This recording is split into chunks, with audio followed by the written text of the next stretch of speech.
अच्छा, जिस तरह आपने पहले बताया जंगली जानवरों से अपने आप को महफूज किस तरह किया जा सकता है, आम शहरी आबादी में अगर खुदा ना खास्ता बेशुमार ऐसे जानवर हैं, जंगली जानवर जिनमें शेर हैं, लोगों ने पाले होते हैं, ऐसा ही है। और आबादी में क्या पालने की कानूनी तरीके से इजाज़त है उनको? हम उनको ऐसे नहीं पाल सकते। एक तो हम उसके हैबिटेट को बहुत डिस्टर्ब कर रहे हैं, क्योंकि जंगली जानवर सिर्फ नेचर में रहना पसंद करते हैं, बजाय उसके कि हम उनको कैद कर लें। अब हमने जैसे ज़ू बनाए हुए हैं, हालांकि बेसिकली ज़ू का मतलब क्या है? ज़ू का बेसिकली मतलब ये होता है कि हम उसकी पॉपुलेशन को सेव कर रहे हैं, हाँ, यानी कि उनको एक एनवायरनमेंट ही उस एक तरह का उनको दे रहे हैं। उस तरह का दे रहे हैं, लेकिन ऐसा होता नहीं है। वहाँ पे एनिमल को टॉर्चर किया जाता है। अब मैंने काफ़ी सारे ज़ू का विजिट किया, जब वहाँ के एनिमल साइकोलॉजिकली इतने डिस्टर्ब होते हैं कि वो सर्वाइव नहीं कर सकते। हालांकि हमने तो इस वजह से बनाए होते हैं कि हम उसकी पॉपुलेशन को इंक्रीज करेंगे। हम उसको इंक्रीज करने के बजाय उनको ही साइकोलॉजिकली उनको मतलब वो प्रॉब्लम में आ जाते हैं और उनकी डेथ हो जाती है। जंगली जानवर जिस तरह हमने बताया कि आपने बताया कि उनको एनवायरनमेंट से, नेचर से दूर कर देते हैं, जंगली जानवर को कैद करना कानूनी तरीके से कितना बड़ा जुर्म है? मेरा ख्याल में बहुत बड़ा जुर्म है, क्योंकि हमें किसी भी एनिमल को जो है ना, वो उसके नेचर से हटाना नहीं चाहिए। हमें उनको कैद नहीं करना चाहिए। और रेस्क्यू के लिए वाइल्ड लाइफ को, अगर खुदा ना खास्ता कोई जंगली जानवर मिल जाता है, तो रेस्क्यू के लिए वाइल्ड लाइफ को कब बुलाना चाहिए? क्या पहले उसको खुद ट्रीट करना चाहिए, या खुद रेस्क्यू करने की कोशिश करनी चाहिए, या जंगली जानवर देखें फौरी तौर पर वाइल्ड लाइफ रेस्क्यू को कॉल कर दें? नहीं, बिल्कुल भी नहीं। हमें खुद ट्रीट नहीं करना चाहिए, क्योंकि हमें उस चीज़ का नहीं पता कि वो हमारे लिए कितनी डेंजरस हो सकती है। हो सकता है हमारी उस ट्रीटमेंट के दौरान वो हमारी भी जान ले सकती है। अच्छा। क्योंकि मोस्टली हम किसी भी वाइल्ड एनिमल को देखते हैं कि ये इंजर्ड है, हम इसको खुद ही ट्रीट कर लेते हैं। हाँ। तो ये सही नहीं है, क्योंकि हमें उस चीज़ की आगाही बिल्कुल भी नहीं होती। तो बजाय इसके कि हम खुद उस पर एक्सपेरिमेंट्स करें, उसका ट्रीटमेंट करें, तो हमें वाइल्ड लाइफ डिपार्टमेंट को इन्फॉर्म करना चाहिए ताकि वो उसको रेस्क्यू करें। हमने देखा जब हम ट्रीट कर रहे होते हैं, या कोई भी जंगली जानवर जब हमें नज़र आता है, हम उसका ट्रीटमेंट का आगाज़ करते हैं, लेकिन जंगली जानवर किसी भी वक्त हमला कर सकता है। आपने भी अभी यही फरमाया। तो उस हमले से अपने आप को महफूज कैसे किया जा सकता है? तो आप जब उसको किसी भी देखें जंगली जानवर को, आप पैनिक ना करें, उससे थोड़ा सा डिस्टेंस मेंटेन करें। अच्छा। और रेस्क्यू टीम को इन्फॉर्म कर दें बस। क्योंकि हम लोगों को इतनी अवेयरनेस नहीं होती कि हमें उसकी हैंडलिंग का पता हो कि हमने उसको हैंडल कैसे करना है या उसको ट्रीट कैसे करना है। तो बेहतर है कि आप खुद एक्सपेरिमेंट करें, तो आप रेस्क्यू टीम को इन्फॉर्म कर दें। अच्छा, कौन सी ऐसी इंसानी गलतियां हैं जिनकी वजह से जो है सबसे ज़्यादा नुकसान जानवरों को हो रहा है? जो हमने कॉलोनीज, सोसाइटीज़ बनाई हैं, हम उनकी हैबिटेट को डिस्टर्ब कर रहे हैं। हम उनकी हैबिटेट पे अटैक कर रहे हैं, जिसकी वजह से वो एनिमल जो है हमारी लाइफ स्टॉक पे अटैक करते हैं या हमारी इंसानी आबादी में आ जाते हैं। तो हम उनके डिस्टर्ब मतलब हमें फॉरेस्ट, अगर हम फॉरेस्ट की कटिंग कर रहे हैं तो हमें फॉरेस्ट दोबारा से ग्रो भी तो करवाने हैं, ताकि एनिमल जो हैं वो बजाय इसके कि वो ह्यूमन साइड पे आए, तो वो जंगलों में ही रहें। ऐसी है। तो अगर हम जंगलात ख़त्म करें तो जानवर कहाँ जाएंगे? तो वो हमारी इंसानी आबादी में आएंगे और वहाँ से ह्यूमंस का और एनिमल्स का कॉन्फ्लिक्ट स्टार्ट हो जाएगा। फिर वो ह्यूमंस एनिमल्स पे अटैक करेंगे और एनिमल्स ह्यूमंस पे अटैक करेंगे। तो ये जितनी भी कॉलोनीज बन रही हैं, जी, बज़ाहिर नज़र आ रहा है कि बड़ा अच्छा एनवायरनमेंट दे रहे हैं, लेकिन हकीकी मानों में तो फिर ये तो बहुत बड़ा नुकसान है। जी बिल्कुल, ये हमारी वाइल्ड लाइफ एनिमल्स के लिए बहुत बड़ा नुकसान है।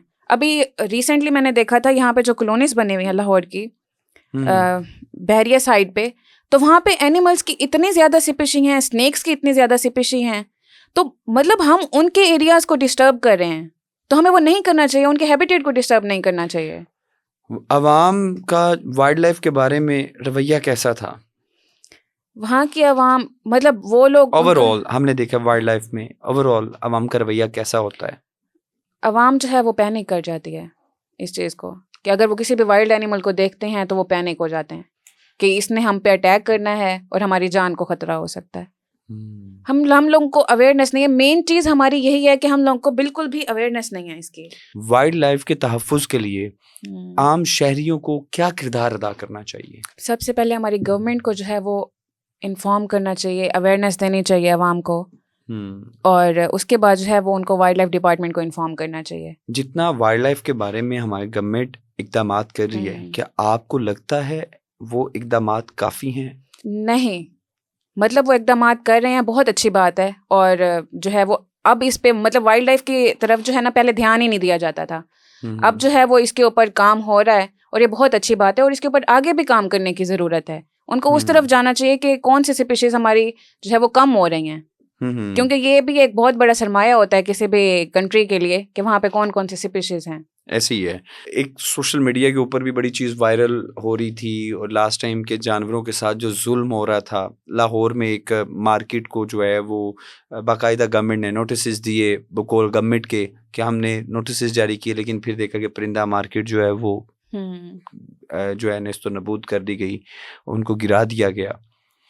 तो लोग कहते थे कि शिकायत करेंगे, ये जितने भी परिंदे हैं, ये बेजुबान जानवर हैं, ये अब शिकायत करेंगे। आपकी चूंकि वाइल्ड लाइफ को जो स्टडी कर रहा होता है या वाइल्ड लाइफ जानवरों से जो इतनी मोहब्बत करता है, आपको जब वो वाकया पता चला तब आपके दिल पर क्या गुजरी? वाकई ये मतलब बहुत गलत चीज़ है कि हमें उस तरह से नहीं करना चाहिए। सबसे पहले तो ये चीज़ है कि आपने जो मार्केट्स बनाई हुई हैं परिंदों की, तो ये तो बहुत ही गलत बात है। एक परिंदा है, उसको उड़ने दिया जाए बजाय उसके कि हम उसको कैद करें। यानी कि आपके मुताबिक पहले नंबर पर कैद करना गलत है। ठीक हो गया, बहुत बड़ा जुर्म है। मतलब हम किसी भी एनिमल को, किसी भी बर्ड को हम कैद नहीं कर सकते। ये जो हमारी सोसाइटीज़ के अंदर मुख्तलिफ मार्केट्स बनी हैं, परिंदा मार्केट जिसे हम कहते हैं, जिसमें बर्ड्स भी हैं, वो स्पैरोज होती हैं या फिर मुख्तलिफ तरह के वो जो हैं पैरेट्स रखे हुए होते हैं उन्होंने, पिजन्स होते हैं, पिजन्स वगैरह काफ़ी चीज़ें होती हैं। बल्कि पिजन्स का तो बहुत बड़ा कारोबार है। ठीक है, और बाकायदा इनके ऊपर काफी ज्यादा शर्तें लगा करती थी। ऐसे ही है। तो आप क्या समझते हैं कि ये सारा कारोबार ही गैर कानूनी है? बिल्कुल ऐसे ही है। कैसे कि आप परिंदों को कैसे कैद कर सकते हैं? सबसे बड़ी चीज यही है। अब आप ये देखें, हमारे पास ये जो चिड़िया थी, स्पैरोज होती हैं, डोमेस्टिक स्पैरो, इसकी पॉपुलेशन कितनी कम हो गई है? कितनी इसकी पॉपुलेशन बिल्कुल ही, हम मतलब होता था कि हम लोगों ने सुबह उठना है तो हमें उसकी आवाज आ रही होती थी, या हमें वो नजर आ रही होती थी। अब हमें नजर नहीं आती। उसकी क्या वजह है? उसकी वजह यही है, या तो हम क्या करते हैं, हम पेस्टिसाइड्स यूज करते हैं। हाँ, पेस्टिसाइड्स यूज करते हैं फसलों के ऊपर। अब उसने कहाँ से फीड करना है?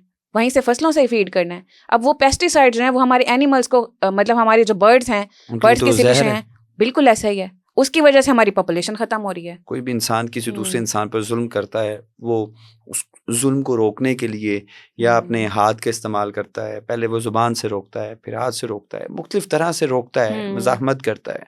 लेकिन जानवर जो है वो बोल नहीं सकता।